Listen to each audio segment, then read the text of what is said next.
Tom est un Français totalement classique, c'est-à-dire qu'il a une vision négative sur l'argent, aussi bien sur le fait qu'il n'aime pas l'argent en tant que tel, sa manière de l'utiliser, il n'aime pas à quoi est-ce qu'il sert dans le monde, il trouve que c'est le mal incarné. Il a également une pensée qui est tout à fait corrélée à cela, c'est qu'il pense que les riches ne sont que des salauds, chose que beaucoup de personnes vont penser en France, malheureusement à l'heure actuelle. On peut le voir très facilement sur Twitter, quand on parle de Bernard Arnault, on peut le voir aussi de manière générale quand une entreprise annonce ses bénéfices, les Français ne supportent pas les voir. On va voir également que sa manière de gérer l'argent est en adéquation avec celle-ci, car il pense que l'argent n'est qu'une finalité au final. C'est une manière pour lui de dépenser en boîte de nuit, de se payer des restaurants, ou bien même du coup d'acheter le dernier iPhone qui vient de sortir. Et de l'autre côté, on a Adrien qui fonctionne de la manière totalement inverse, c'est-à-dire qu'il a une vision très positive en fait de l'argent et ça va tout changer contrairement à Tom. Pour lui, l'argent n'est qu'une conséquence au final, c'est une conséquence de la valeur que tu apportes au monde, c'est-à-dire qu'il estime que si Bernard Arnault gagne autant, c'est certainement parce qu'il fait vivre des centaines d'employés, qu'il paye beaucoup d'impôts, mais surtout qu'il arrive à vendre un produit à grande échelle. Si des personnes et si lui-même souhaite devenir millionnaire, voire riche, la meilleure solution sera d'apporter de la valeur au monde. Et apporter de la valeur, ça peut passer par une entreprise notamment, où il va répondre à une problématique qui est plus ou moins profonde. Il y a d'ailleurs une théorie que j'aime beaucoup dans l'un des livres de finance très connus qui parle notamment en fait de la théorie de l'échelle. C'est dans l'autoroute du millionnaire, si je ne dis pas de bêtises, où l'auteur va nous dire que si tu veux devenir millionnaire, soit tu vas un produit à très faible valeur à une très grande quantité de personnes, ou alors tu vas te vendre un produit avec énormément de valeur à une petite quantité de personnes, ou alors le meilleur des deux mondes, c'est vendre un produit à une très grande valeur avec énormément de personnes de l'autre côté, un peu à l'image d'Apple. Mais pour lui, l'argent, ce n'est pas que ça, c'est aussi un levier pour Adrien, c'est-à-dire qu'il n'utilise pas l'argent uniquement pour se payer des belles choses et se faire plaisir, il va notamment l'utiliser également pour pouvoir monter des business, c'est-à-dire qu'il va lancer sa chaîne YouTube, il va investir également dans un e-commerce peut-être, et il va se servir aussi des leviers qui sont à sa disposition financiers, c'est-à-dire qu'il va investir en bourse pour toucher des dividendes et profiter des intérêts composés, mais également il va se servir de son salaire qu'il gagne à son travail pour pouvoir dégager un crédit immobilier et investir dans ce nouvel actif pour y mettre un locataire et gagner des revenus mensuels. Et donc, contrairement à Tom, où il voyait l'argent comme une finalité, Adrien, quant à lui, voit celui-ci pour créer des choses et surtout vivre pleinement sa vie. Et en fait, cette simple différence de mentalité et de vision de l'argent va complètement détruire les rêves de Tom. Quant à Adrien, ça va lui permettre d'aller beaucoup plus loin que ce qu'il espérait. Aujourd'hui, je vais te parler un petit peu aussi de la loi d'attraction. Je pense que c'est essentiel pour que tu puisses comprendre cet exemple-là. Si tu ne la connais pas, c'est très simple. En fait, cette loi part du principe qu'on va attirer les choses auxquelles on pense et auxquelles on croit possible. Tu as certainement vu des vidéos d'affirmations positives, de pensées positives. C'est un peu dans toute cette sphère-là. Il faut savoir que je suis pas convaincu à 100% de cette technique, c'est-à-dire de te mettre devant le miroir et de te dire tous les jours je suis millionnaire, etc.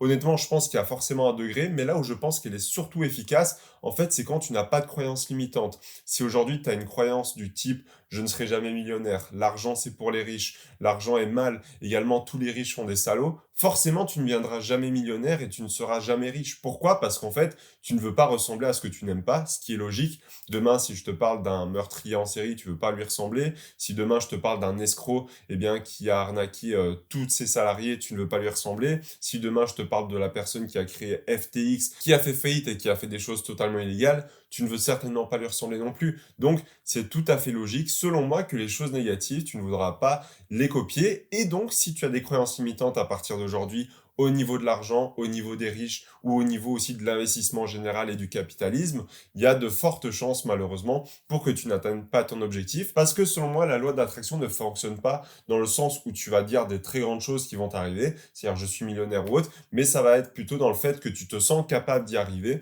et surtout que tu ne rejettes pas la chose. C'est-à-dire que si demain je veux être un gros youtubeur à 1 million d'abonnés, imaginons, dans le secteur du divertissement, si je pense que MrBeast est la pire chose qui est arrivée sur YouTube, ça va être très compliqué pour moi d'y arriver. Par contre, si demain je me dis, ben, MrBeast, il apporte beaucoup d'impact, il a révolutionné un petit peu la manière de faire et la manière de faire des vidéos de divertissement, là j'ai beaucoup plus de chances d'y arriver parce que déjà je sais que c'est possible et je vois positivement les choses qui sont autour de celle-ci. Mais donc cette loi, quand elle s'agit de l'argent, elle est d'autant plus importante parce que par exemple en business, tu te sentiras capable de faire de belles choses, on a souvent une grande estime de nous-mêmes, donc c'est pas très compliqué de penser qu'on peut y arriver. D'ailleurs, si tu te lances, c'est la preuve à toi-même que tu peux le faire.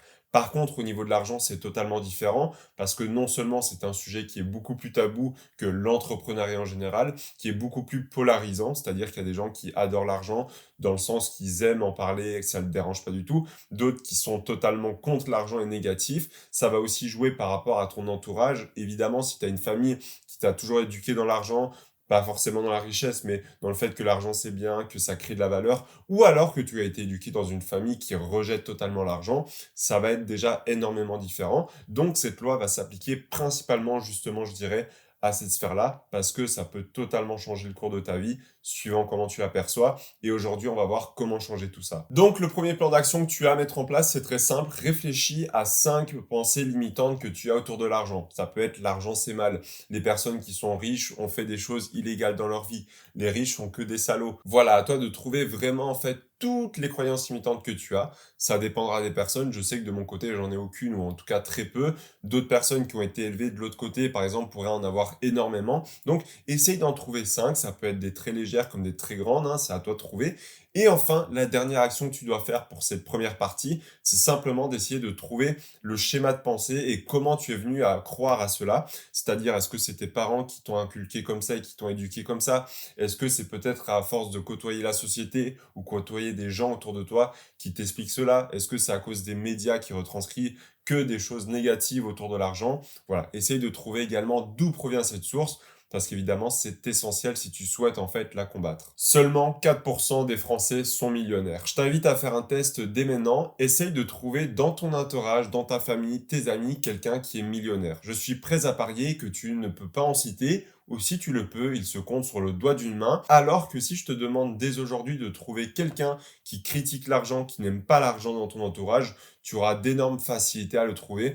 Notamment, ça se voit au repas de famille, les oncles, les tantes ou même tes parents qui parlent mal de l'argent, qui critiquent les riches, ou même du coup tout simplement tes frères et sœurs qui critiquent peut-être ceux-ci quand ils passent à la télé, ou alors tes amis qui les critiquent sur Twitter, tu vas en trouver énormément. Et ça, c'est notamment à cause d'une gêne autour de l'argent en France et d'un mauvais état d'esprit autour de l'argent. Je vais te donner quelques statistiques en France qui sont hyper importantes pour que tu puisses comprendre un peu ce phénomène. Il faut savoir que 9 Français sur 10, en fait, trouvent que l'argent, c'est une finalité. C'est-à-dire que pour eux, c'est une ressource afin d'acheter un bien final et non pas un levier.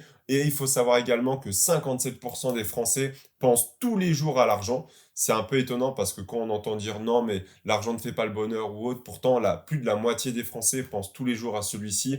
Et parmi ceux-ci, il y a 49% qui sont stressés lors de ces pensées. C'est-à-dire qu'ils pensent certainement à comment payer la fin du mois, comment survivre en fait, payer la nourriture, les courses ou autre. Donc non seulement ils pensent tous les jours à l'argent, mais en plus de cela, en fait, eh bien, ils sont stressés à cause de cette pensée. Forcément, c'est pas un environnement positif dans lequel progresser si tu es stressé tous les jours, on va pas se mentir. Il faut également savoir que c'est le deuxième sujet le plus tabou en France après le sexe, je sais pas si tu te rends compte, c'est-à-dire que très peu de personnes vont en parler librement, et forcément, qu'est-ce qui va se passer quand c'est un sujet tabou?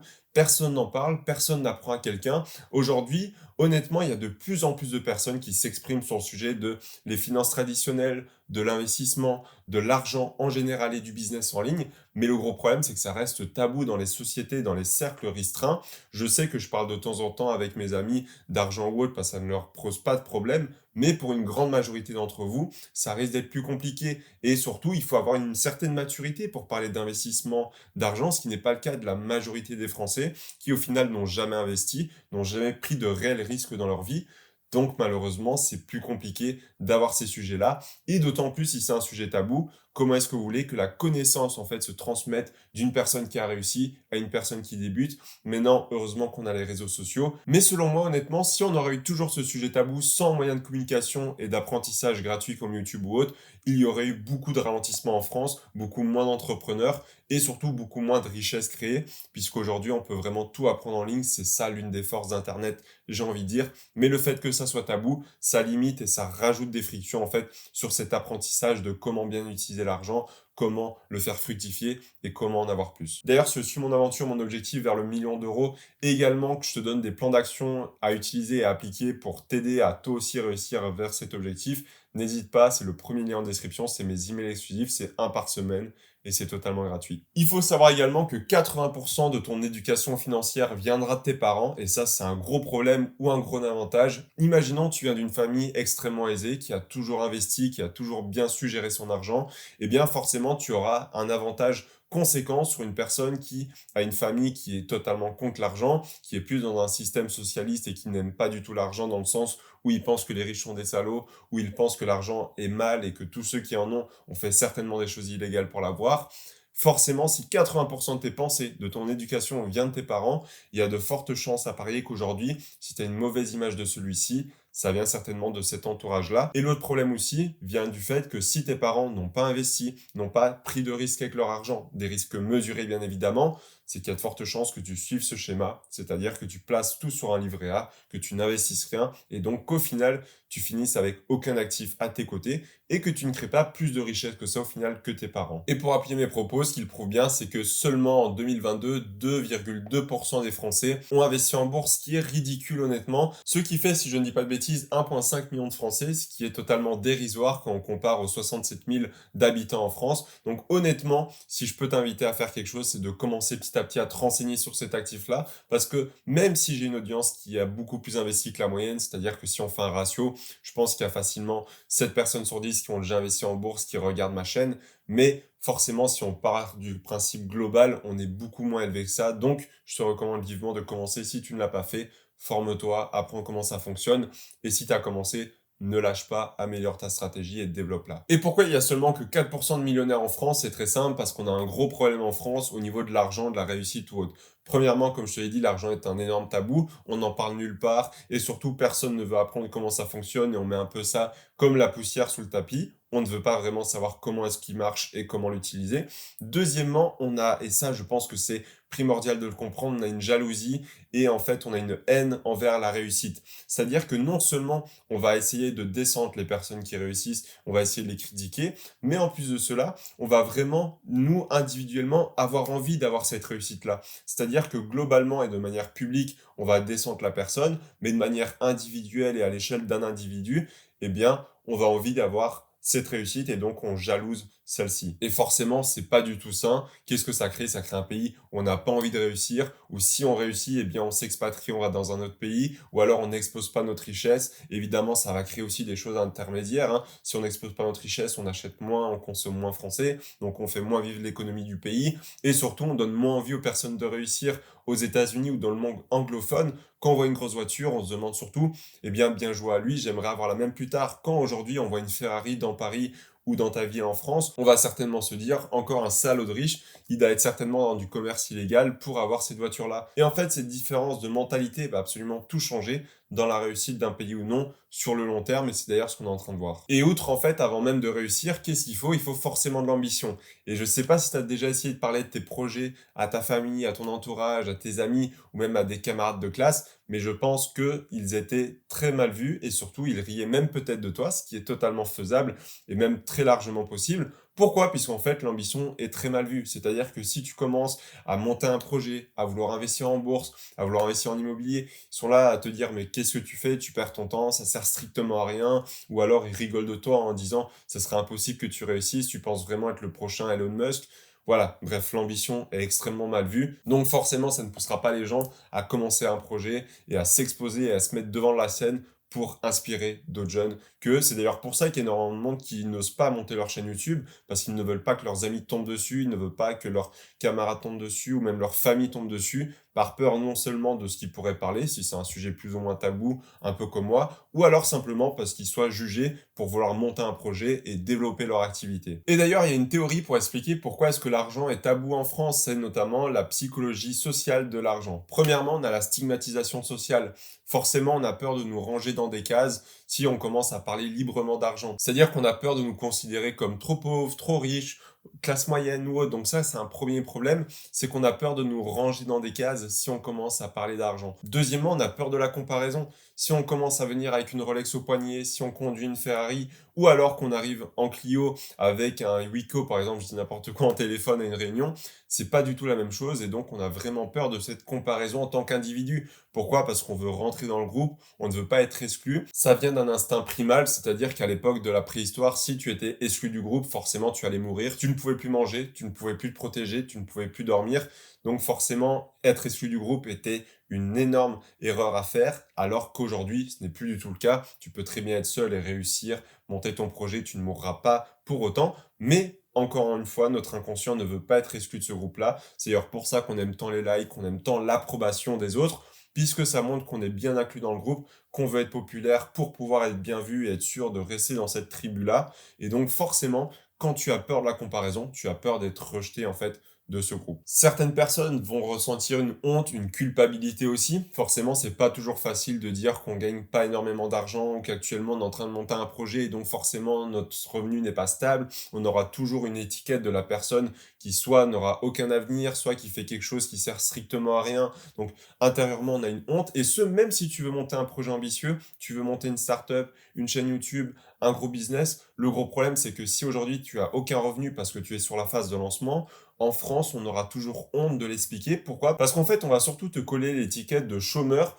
qui a un petit projet comme ça pour le fun, mais qui ne fera rien de toute sa vie et qui ne gagnera jamais d'argent, hormis à part les aides. Et ça, c'est un gros problème, ou ce, même si aujourd'hui, en fait, tu as un métier un peu plus simple, c'est-à-dire coiffeur, que tu es également femme de ménage ou autre, qui ne sont pas des sous-métiers évidemment, qui sont des métiers importants, mais aux yeux de la société, tu peux avoir honte de l'exprimer ou même de le dire publiquement par peur en fait qu'on te colle une étiquette que tu n'as pas envie ou que tu n'es tout simplement pas, mais c'est juste la pression de la société qui va te la coller. Évidemment, les deux autres raisons sont notamment la vie privée. L'argent, ça touche à l'intime quand même, c'est ton travail, c'est combien tu gagnes, c'est aussi pouvoir se faire une estimation de comment est-ce que tu vis au quotidien, si tu peux te faire plaisir ou non. Évidemment, si tu vois une Rolex chez quelqu'un, une Ferrari, tu sais très bien que la personne vit de manière générale très bien, dans une très belle maison, Paris 16e ou autre, alors que si elle arrive avec une vieille voiture, tu peux te douter qu'elle est peut-être dans les quartiers populaires, dans les petites villes, etc. et qu'elle fait certainement un petit métier. Mais donc évidemment, exposer sa richesse et dire son salaire à tout le monde, ce n'est pas fait pour tous, puisque pour certains, c'est lié à la vie privée ou même la religion, qui est une autre raison. C'est-à-dire que pour certains, en fait, l'argent est un tabou dans sa religion, n'est pas quelque chose de bien ou alors quelque chose de mal, mais simplement avec les croyances qu'ils ont, ça les empêche d'en parler publiquement ou d'utiliser tous les leviers également. Maintenant, pour passer au plan d'action, il est très simple. J'imagine que tu ne comptes pas changer de pays dès demain, donc il va falloir faire venir les bonnes informations à toi. C'est pour ça que je te conseille en fait une série de livres à lire qui sont extrêmement importants. Premièrement, on a l'autoroute du millionnaire, The Millionaire Next Door. Également, on va avoir Réfléchissez et devenez riche, on va avoir les secrets d'un esprit millionnaire et l'effet cumulé qui seront déjà des bases essentielles si tu veux reprogrammer ton esprit au niveau de l'argent, comprendre les règles du jeu et savoir réellement comment l'utiliser de manière saine et tout à fait légale. On rentre pas dans l'illégal évidemment, mais aussi savoir comment l'utiliser de manière saine et tout à fait légale pour justement éviter cette stigmatisation que tout le monde a autour de l'argent en fait. On va maintenant voir comment reprogrammer ta vision de l'argent. Tu l'auras peut-être remarqué, juste avant, je t'ai omis un livre extrêmement connu sur le domaine de la gestion financière et de l'argent qui n'est autre que Père riche, Père pauvre. Je vais en parler dès maintenant et pourquoi selon moi c'est l'un des livres les plus connus, c'est simplement parce qu'il arrive dès la première étape de l'argent, c'est-à-dire ta vision sur celui-ci, savoir comment l'utiliser. Si tu ne le connais pas, en fait, l'auteur explique simplement que dès sa naissance et lors de son enfance, il a vécu avec un père qui était professeur, qui gagnait assez bien sa vie, mais de manière comme une classe moyenne, en fait, qui vivait de paycheck en paycheck, en fait, et donc forcément, il ne vivait pas non plus dans l'extrême richesse. De l'autre côté, il avait un ami à lui, d'école évidemment, qui avait un père qui était extrêmement riche, qui possédait plusieurs usines, en fait, dans la ville où il habitait, et il a côtoyé, en fait, également ce père de cet ami-là, toute son enfance, qui lui a appris énormément de choses sur l'argent. Et ce livre va nous retracer en fait tout ce parcours-là, toutes les leçons qu'il a apprises. Et notamment, toutes ces leçons vont principalement concerner toutes les croyances qu'il a reçues, également toutes les leçons qu'il a apprises parmi ce père riche, mais également comment est-ce que fonctionnait son père pauvre, entre guillemets, pour pouvoir réussir. Et ça, c'est hyper important à comprendre parce que ce livre aborde la base et l'essentiel qui sont les croyances et le mindset qui va te permettre de réussir et surtout de gagner de l'argent. Il faut savoir déjà qu'il y a de mauvaises motivations à propos de l'argent. Je vois énormément de personnes se lancer dans des business, dans l'investissement ou autre, juste pour avoir un certain statut. Dire, bah tiens, moi j'ai 100 000 abonnés sur YouTube.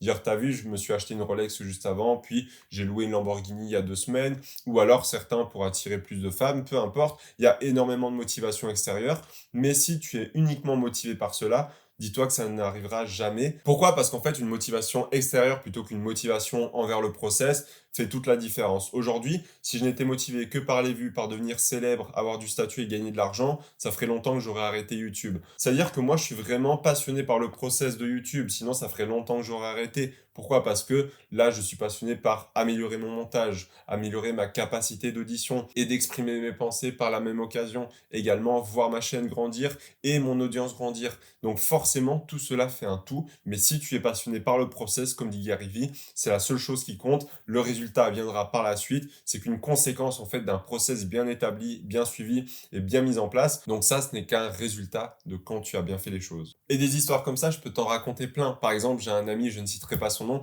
qui a lancé une chaîne TikTok qui était principalement pour gagner de l'argent. Il en avait pas grand-chose à faire de tourner des vidéos, de faire du montage ou autre. Même s'il commençait à devenir bon dans ce qu'il faisait, le gros problème, c'est que sa motivation, ce n'était pas de comprendre les biais psychologiques pour améliorer ses vues, ce n'était pas non plus de faire le montage ou autre, c'était juste de voir en fait combien est-ce qu'il allait recevoir à la fin du mois par TikTok. Et donc tu vas t'en douter, il a arrêté récemment, ça a duré quelques mois, et même s'il commence à développer une petite audience, il n'a pas continué parce qu'il ne voyait pas des résultats rapides. Et tu en as certainement dans ton entourage qui commencent des business, qui les arrêtent 2 semaines après, qui lancent un projet mais qui les arrêtent tout aussitôt. Il y en a énormément, je peux en compter à l'appel de mon côté. Malheureusement, c'est parce qu'ils sont plus attirés par le résultat que par le process en lui-même. Et je peux te garantir, d'ailleurs, c'est un petit conseil, si tu veux lancer ton propre projet, ton propre business, lance uniquement des choses par lesquelles tu es passionné par le processus. Par exemple, si tu es passionné par le marketing et que tu as envie de délivrer tes services, il faut que tu sois passionné par le fait d'aller trouver tes clients, démarcher des clients, essayer de trouver la meilleure stratégie avec eux et de leur délivrer des résultats, plutôt que de voir ton compte en banque se renflouer. Si par exemple tu es youtubeur, ça doit être le montage, améliorer la qualité, augmenter la rétention de ton audience, toucher plus de personnes et surtout délivrer encore plus de valeur à travers tes vidéos. Ça, à chaque domaine que tu vas faire, il faut que tu le trouves. Aujourd'hui, si tu t'es lancé dans un sport, peut-être, on va prendre mon exemple, je me suis lancé dans la boxe il y a un peu moins d'1 an, c'est pas uniquement pour gagner mon combat à la fin, c'est pour un tout, c'est-à-dire que c'est pour améliorer ma forme physique et mes capacités, c'est pour améliorer aussi tout ce qui va être mes techniques, apprendre un nouveau sport, me lancer de nouveaux challenges. Si je ne voyais que la résultante à la fin, forcément, ce serait beaucoup moins stimulant et je raterais peut-être un entraînement sur 2 parce que je ne serais pas motivé. Aujourd'hui, la motivation te fait commencer, la discipline te fait accomplir des choses, mais surtout le process, et si tu l'aimes, eh bien, te fait arriver au résultat. Mais donc, forcément, si tu n'aimes pas 80% du chemin, en fait, vers ta destination,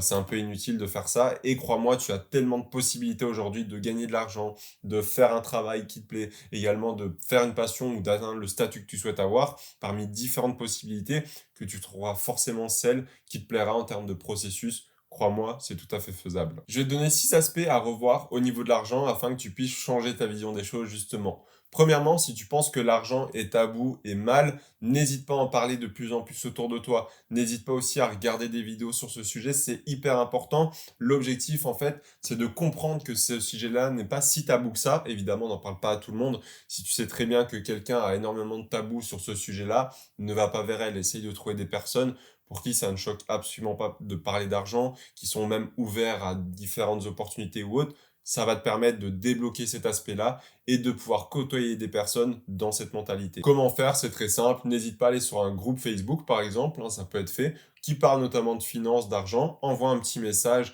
et demande si certaines personnes seraient intéressées de faire un appel chaque semaine pour expliquer leur investissement, parler en fait d'argent, expliquer leur projet. J'ai d'ailleurs fait ça à un moment donné plus pour améliorer mon anglais, mais qu'est-ce que j'ai fait? J'ai été voir des groupes de business en ligne et d'investissement. J'ai commencé en fait à poster et à demander qui serait intéressé pour faire des appels sur cette thématique-là en anglais pour améliorer également cette partie-là en même temps. Et forcément, j'ai eu 3-4 personnes qui sont venues. Chaque semaine, on faisait des appels, on parlait d'argent et on parlait en anglais. Donc, j'ai réuni le meilleur des deux mondes et tu peux faire pareil. Maintenant, si tu penses que l'argent est une finalité, c'est-à-dire que tu vois l'argent uniquement pour atteindre un bonheur et une fois que ce bonheur-là est passé, donc ton restaurant, ta boîte de nuit, on attend la prochaine paye pour recommencer, eh bien, pour changer cela, je te recommande de déjà comprendre les règles du jeu, comment utiliser ton argent, comment investir, comment placer en bourse, mais également surtout de savoir comment monter un business en ligne. Mais surtout aussi du coup de comment utiliser bien ton argent. C'est hyper essentiel, c'est-à-dire ne pas uniquement le dépenser que dans du loisir, mais comprendre comment reinvest. Je t'avais parlé dans la vidéo de retraite à 50 ans, le plan universel vers ta liberté, de reinvest ou de cash out. C'est-à-dire que moi, c'est ce que je fais au maximum. Je reinvest en moi jusqu'à mes 50 ans, que ce soit dans mon entreprise, que ce soit dans mes connaissances, également dans mon patrimoine, bourse, immobilier ou autre. Et forcément, tu vas cash out à un moment donné, mais le plus loin possible. Et le fait de reinvest à chaque fois, non seulement ça va t'éviter ce que font la plupart des gens, ne jamais avoir en fait une partie pour eux qui va rester de leur salaire. Tout va être parti et il faudra attendre le mois prochain pour avoir un peu d'argent. Et de deux, tu vas faire grossir ton patrimoine puisque si tous les mois tu le mets à travailler en bourse immobilier ou que tu l'investis dans ton business ou dans tes connaissances, forcément tu vas avoir une courbe exponentielle à long terme. Si maintenant tu penses que tous les riches sont des riches, je t'invite à lire du coup le livre Père riche, Père pauvre pour que tu puisses comprendre la notion de passif et d'actif. Qu'est-ce qu'un passif? C'est très simple, c'est ce qui va te coûter de l'argent. Acheter une voiture à crédit, une maison à crédit, même si c'est un petit peu différent, acheter le dernier iPhone, toutes ces choses-là ne te rapportent aucun argent et ne vont pas se rembourser par elles-mêmes. Alors qu'acheter des actifs va te permettre non seulement de faire grossir ton patrimoine et en plus de te donner de l'argent. Investir dans l'immobilier, investir dans un business qui te rapporte de l'argent, investir en bourse et gagner des dividendes.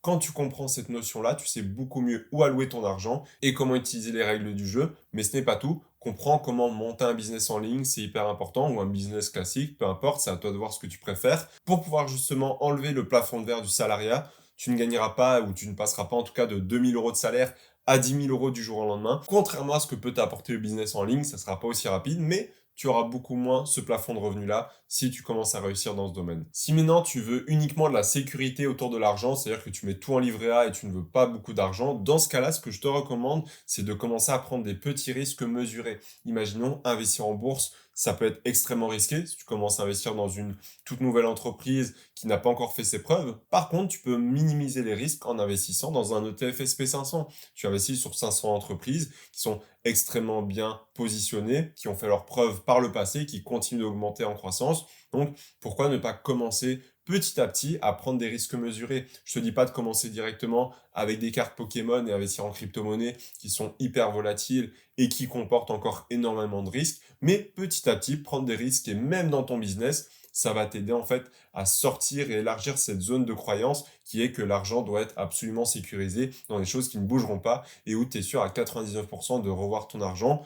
Si tu fais ça, certes, tu auras toujours de l'argent sur un compte en banque, mais tu ne deviendras jamais riche. Et enfin, si tu vois l'argent avec un plafond, comme je te l'ai dit, avec un salaire notamment, eh bien la meilleure chose, c'est de comprendre l'exponentiel. Si tu vois du linéaire dans ta vie, c'est-à-dire des salaires qui ne bougent pas ou pas beaucoup, si tu vois du livret A, c'est du linéaire. Par contre, si tu vois l'exponentiel, business en ligne qui peut être scalé, si tu vois de la bourse, des intérêts composés, une multitude de biens qui peuvent s'accumuler, c'est l'exponentiel qui va faire augmenter ton salaire de la même manière et tes revenus passifs. Également, tout ce qui va être aussi au niveau d'entreprendre est la meilleure chose pour éviter ce plafond de verre, comme je te l'ai dit, puisqu'un business en ligne, suivant celui que tu choisis, évidemment, si tu vends ton temps contre de l'argent et que ton temps il est seulement à 39 euros de l'heure, tu vas être limité à 24 heures dans ta journée. Par contre, si tu crées une formation et que ça te met 10 heures à la créer, imaginons, et que tu peux la vendre à une personne ou 10 000 personnes, ça changera absolument rien à ton temps de travail, et bien ce qui est bien, c'est que là, d'un coup, tu viens d'enlever ce plafond de verre d'une manière très facile et surtout de manière scalable, parce que tu le vendes à une personne ou 10 000, ça ne changera rien à ton temps de travail. Je vais te donner maintenant quelques outils que j'ai moi-même utilisés qui m'ont permis de changer totalement ma vision de l'argent, de renforcer certaines croyances pour aller vers la bonne direction tout de suite. Premièrement, comme tu t'en doutes, YouTube, il y a énormément de bonnes vidéos. Je te parle pas des vidéos un petit peu forcément éducatives, mais surtout divertissantes.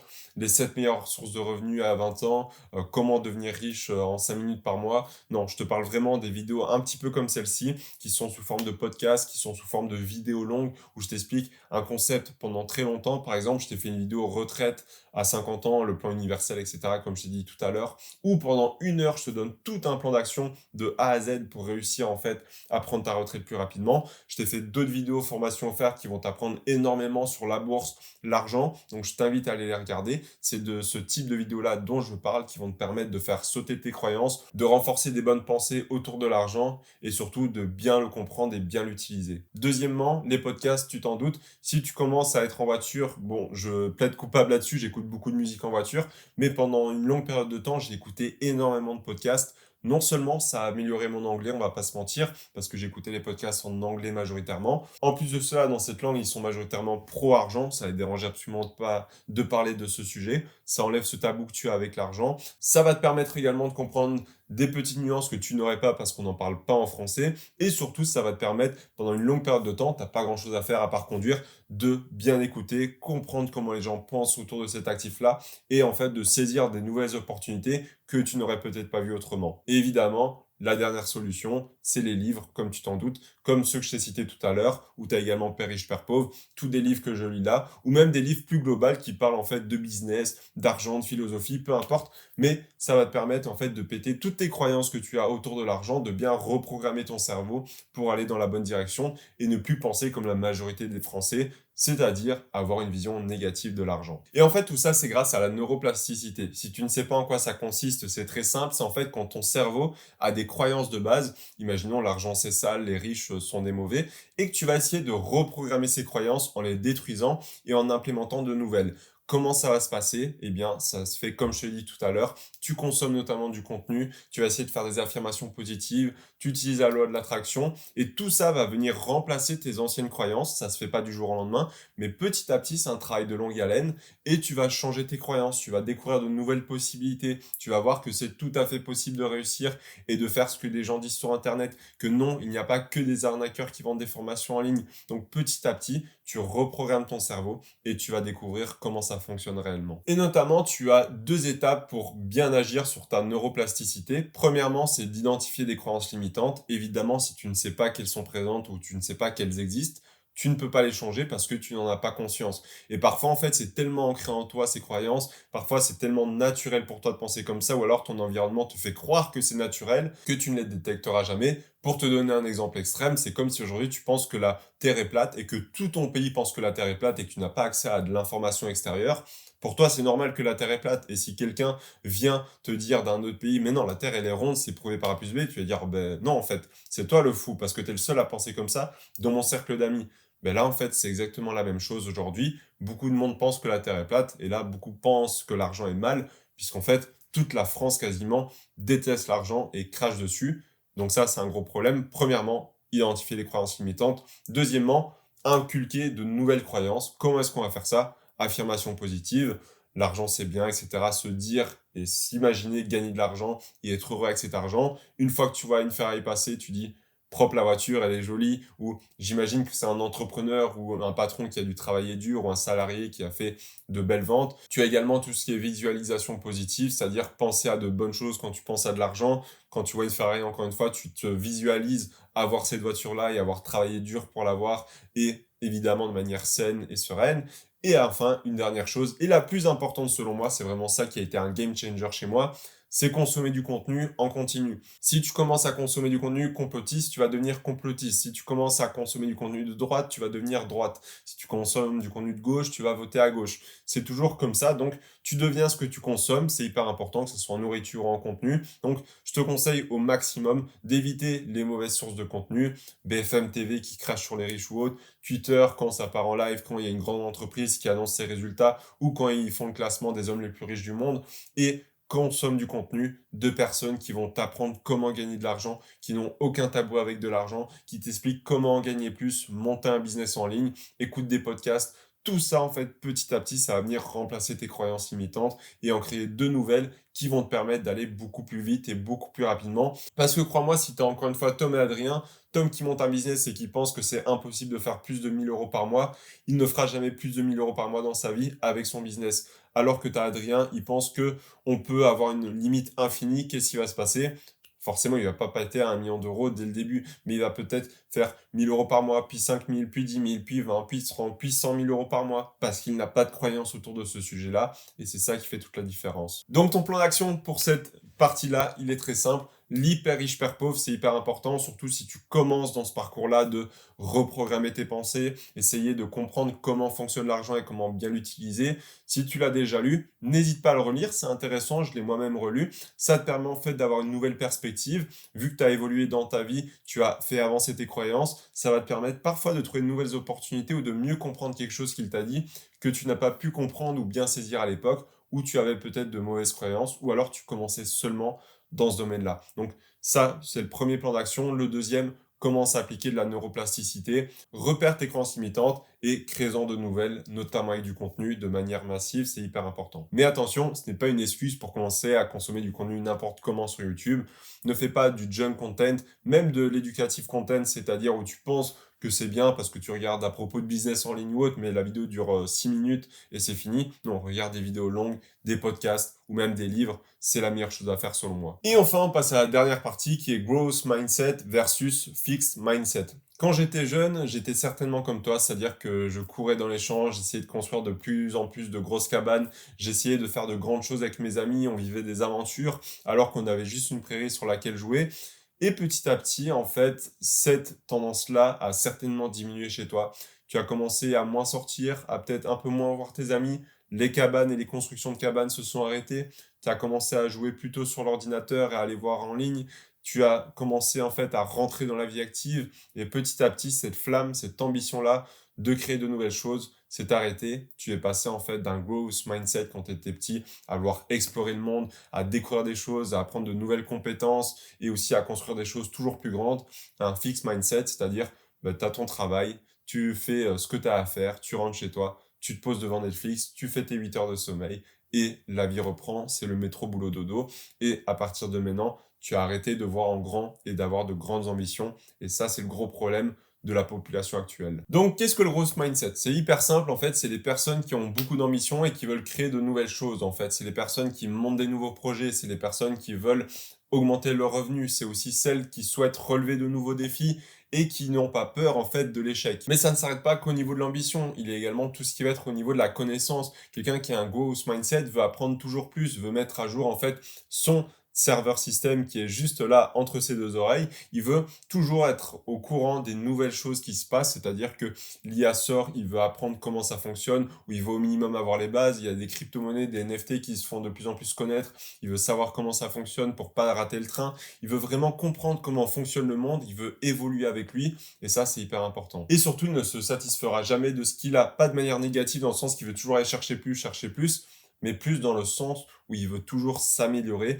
développer ses compétences, ses connaissances pour aller chercher de plus grandes ambitions et avec un nouvel objectif à aller chercher. C'est pas forcément aller chercher le deuxième ou troisième zéro supplémentaire sur son compte en banque, mais simplement s'élever en tant qu'être humain et ne pas rester figé dans un monde en perpétuelle évolution. Et tu penses avoir ce mindset, mais laisse-moi dire qu'il y a plus de chances actuellement que tu as un fixed mindset. Pourquoi? Parce qu'en fait, c'est les personnes déjà qui ont peur de l'échec. C'est-à-dire qu'aujourd'hui, si on te dit commence à lancer ton projet, ils vont commencer à te dire non, mais il y a énormément de chances que tu n'y arrives pas ou que j'échoue parce que j'ai pas les compétences ou alors je suis pas capable de faire ça. Également, c'est les personnes qui ont peur de l'échec, c'est-à-dire qu'elles ne veulent pas accepter de perdre et donc indirectement, elles refusent les défis que la vie leur impose parce qu'elles ne veulent simplement pas admettre la possibilité d'échouer un projet. En plus de cela, c'est souvent des personnes qui pensent que la réussite et la richesse, ce n'est qu'un talent inné à la naissance et qu'il n'y a pas réellement en fait de choses qui va pouvoir changer par la suite, c'est-à-dire que tu ne peux pas apprendre à être talentueux en marketing, à l'oral, ou également que tu ne peux pas être riche si tu n'es pas né riche. Donc tout ça, ce sont des fixed mindset, mais il n'y a pas que ces conditions-là. Il y a tout ce qui va être aussi au niveau de l'abandon, c'est-à-dire que si tu vois qu'une chose devient trop difficile, imaginons tu lances un projet et que tu vois, ah mais en fait il faut travailler plus de 10 minutes par jour, ou alors tiens je suis pas riche au bout de 3 semaines, on va arrêter, c'est trop difficile pour moi, voilà, je préfère me contenter d'une vie assez simple où il faut juste travailler, faire mes 8 heures par jour et après rentrer chez moi à regarder Netflix. Également, c'est quelque chose qui rentre en compte. Et crois-moi, il y a énormément de personnes qui sont dans ce simple cas-là, c'est-à-dire d'arrêter à la moindre difficulté. Pourtant, c'est là que la vie te teste. C'est-à-dire que moi, j'estime, en fait, c'est comme ça que je fonctionne.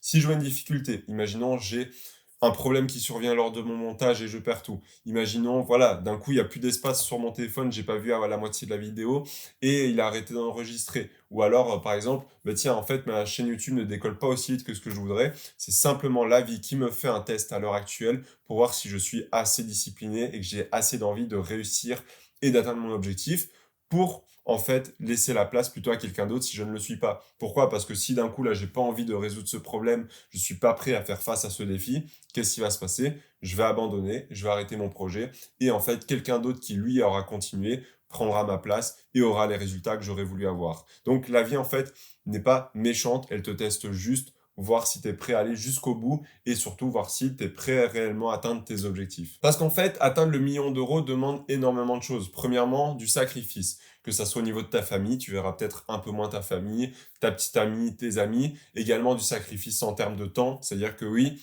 tu travailles peut-être 8 heures par jour et tu vas devoir encore travailler 2, 3 heures de plus sur ton nouveau projet, tu vas devoir sacrifier de l'argent, c'est-à-dire que tu mettais peut-être 200 euros par mois en boîte de nuit, ces 200 euros là maintenant tu vas devoir les mettre dans ta chaîne YouTube, en bourse, en immobilier. Ça va demander également de la persévérance. C'est-à-dire que tu ne peux pas te contenter de faire 10 minutes par jour un nouveau projet. Tu ne peux pas te contenter d'espérer d'avoir de l'argent et d'être millionnaire en quelques semaines. Tu vas devoir en fait travailler dur chaque jour et de manière continue et de ne pas arrêter ni d'abandonner, comme je te l'ai dit juste avant, si tu atteins cet objectif. Tu vas devoir recommencer parce qu'avec la persévérance, eh bien, tu auras des échecs pendant des années et des années. Et le gros problème de ces échecs, c'est que si tu ne recommences pas, tu n'y arriveras pas. Et il y a très peu de chances que ça soit ton premier projet, en fait, qui réussisse. Il faut savoir que j'ai seulement 20 ans à l'heure actuelle. J'ai déjà lancé plusieurs projets. À 15 ans, j'avais lancé un e-commerce.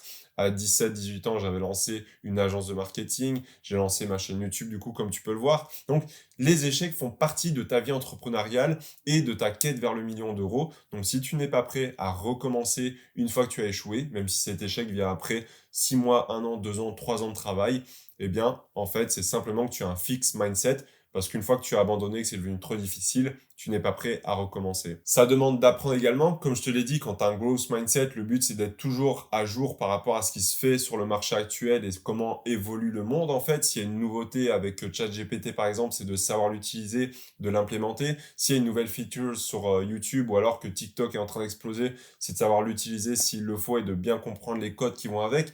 Donc, apprendre, en fait, est juste essentiel. Non seulement apprendre les bases, la vente, le marketing, l'oral, etc., mais également apprendre toutes les nouveautés qui vont s'offrir à toi. Parce que crois-moi, si aujourd'hui tu as entre 20 et 40 ans, sur les 20, 30 prochaines années où tu seras encore en vie, je l'espère pour toi, eh bien, il y aura énormément de choses qui vont évoluer et certainement beaucoup plus vite que les 20 et 30 dernières années passées. Et enfin, les deux dernières choses, tu as le mouvement, c'est-à-dire que si aujourd'hui tu ne cherches pas un momentum à essayer d'avancer constamment, mais plutôt que dès que tu lances un projet, tu travailles dessus un mois à fond, à 100%, puis après tu laisses 3 mois où tu dis, oh, bah, j'ai travaillé un mois, c'est bon, là, je prends un petit peu de pause. Puis après 3 mois, tu vas à fond. Puis après, au bout d'un mois, tu refais le même cycle. Tu n'y arriveras jamais. Atteindre le million d'euros, c'est un momentum. Le momentum, c'est quoi? C'est un peu, en fait, l'effet boule de neige. Tu lances une boule de neige, mais comme elle continue d'être en mouvement, elle grossit, elle prend de l'ampleur et elle réussit à atteindre une taille démentielle puisqu'elle ne s'est pas arrêtée en cours de route. Un petit peu comme Andrew Tate te disait, en fait, un avion qui souhaite aller d'un point A à un point B, il s'arrête pas en milieu de vol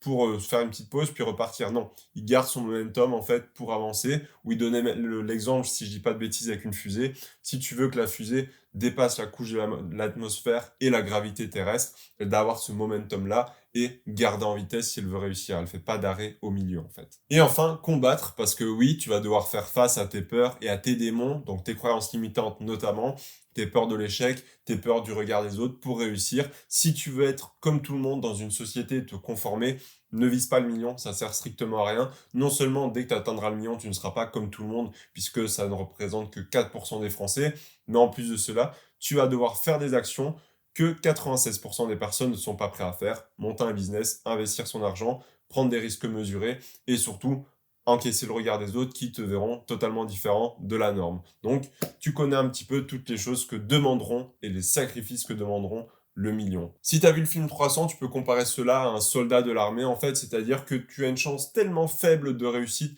tellement que les ennemis en face sont nombreux, de plusieurs centaines de milliers, mais tu n'en as rien à faire, même si tu dois mourir au combat, ce n'est pas grave, parce que tu veux absolument tout donner en ta capacité pour réussir, et tu préfères 1000 fois, en fait, mourir sur le champ de bataille plutôt que d'être resté à Sparte et à n'avoir rien fait et en fait ressentir de la honte et de la culpabilité toute ta vie. Donc, tu peux comparer un petit peu cela à 300, comme si tu étais un soldat qui a une très faible chance de victoire, mais par contre, s'il réussit, c'est juste incroyable ce qu'il aura fait dans sa vie.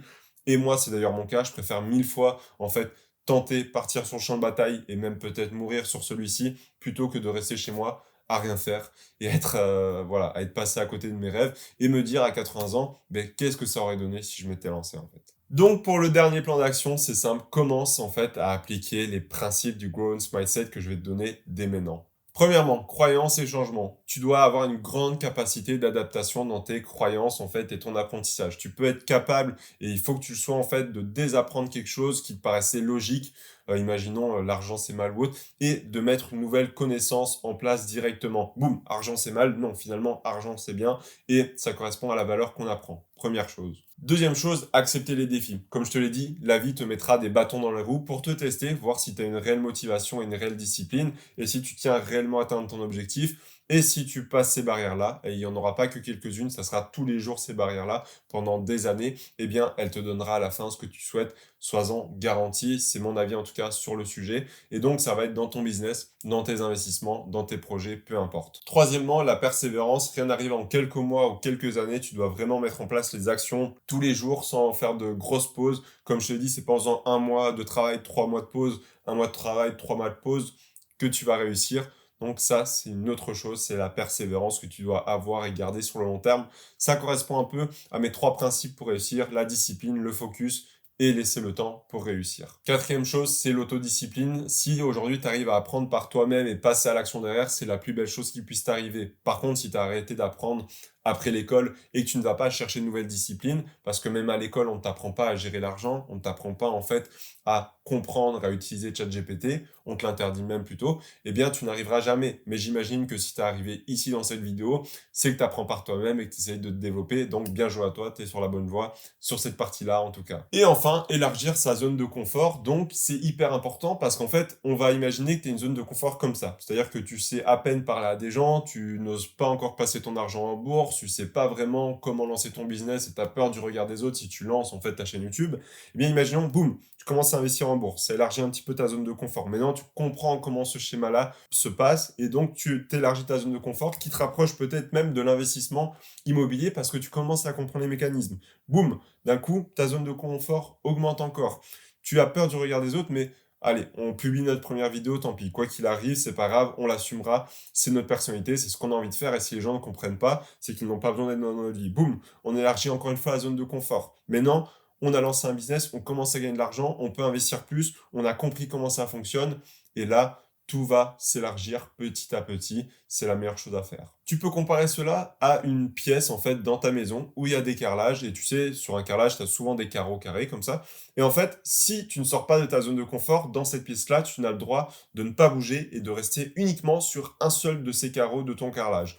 Et en fait, à chaque fois que tu vas mettre un pas sur un nouveau carreau, en fait, c'est quand tu vas sortir de ta zone de confort et tu vas découvrir de nouvelles pièces. Ou alors, à l'image d'un jeu vidéo, tu as une énorme map, donc une map où tu peux te balader, sauf que le gros problème, c'est que tu as des barrières qui vont te limiter la map. Au début, tu auras peut-être que 1/100 du monde disponible et on va te demander de faire un défi, d'affronter quelqu'un pour réussir à débloquer une première barrière et accéder peut-être à 1/70 de la map. Et puis, il y a encore un nouveau défi pour accéder à 1/50, puis 1/40, puis 1/20, 1/10, et puis avoir la totalité du monde rien que pour toi. Mais pour cela, il faut qu'à chaque fois, tu sors de ta zone de confort, tu apprennes de nouvelles choses, que tu les mettes en application et que tu affrontes tes démons, en fait, pour pouvoir y passer. C'est la même chose ici. Pour aller plus loin au niveau de l'argent, justement, je t'ai fait tout un plan d'action vers ta liberté pour atteindre ta retraite à 50 ans. C'est un plan d'action universel que tu pourras mettre en place. Je t'invite à aller voir dès maintenant. On se dit à bientôt. C'était Maxime. Ciao.